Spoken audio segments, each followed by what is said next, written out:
আমি এই বাংলাদেশের এক কোরআনের হাফেজকে বলতেছি, এদের তো কথা বলার কোনো মানে কোনো রকমের যে একটা কথা বলার যে একটা ওনাদের একটা যে ভালো আমি তো কোনো জায়গায় পাইলাম না। তবে তোকে আমি জিজ্ঞাসা করতেছি, এই মাওলানা, তোকে, তুই কোরআনের হাফেজ, তোকে জিজ্ঞাসা করতেছি, জানি না তুই কোরআন কতটুকু পড়ছিস সেটা আমার জানা নাই। আমি হিন্দুর বাচ্চা হয়ে বলতেছি কোরআন আমার ঘরে আছে, তবে যাই কোরআনের কত পৃষ্ঠার মধ্যে আছে মুসলমান ধর্ম এটা আমাকে দেখাইতে লাগবে। কত পৃষ্ঠার মধ্যে আছে এটা যদি তুই না দেখাইতে পারিস তাহলে তোকে এমনভাবে গালি দিব আমি।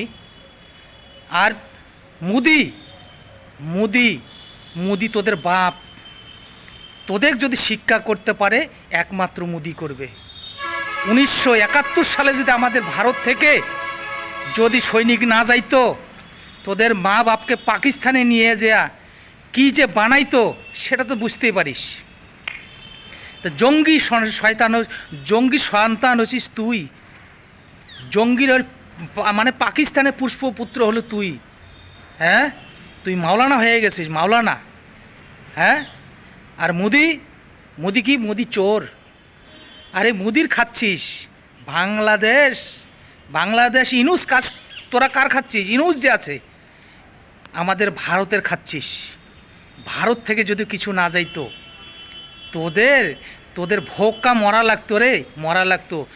তোরা যে থালির মধ্যে খাস সেই থালিটাই কিন্তু ফুটা করিস। কিন্তু জাইনা রাখিস, জাইনা রাখিস, মুদি তোদের বাপ না। মুদি তোদের উল্টা পাশে ঝুলাবে। তোদের মুদি উল্টা পাশে ঝুলাবে না, তোদের ভাতে মারবে, ভাতে মারবে তোদের।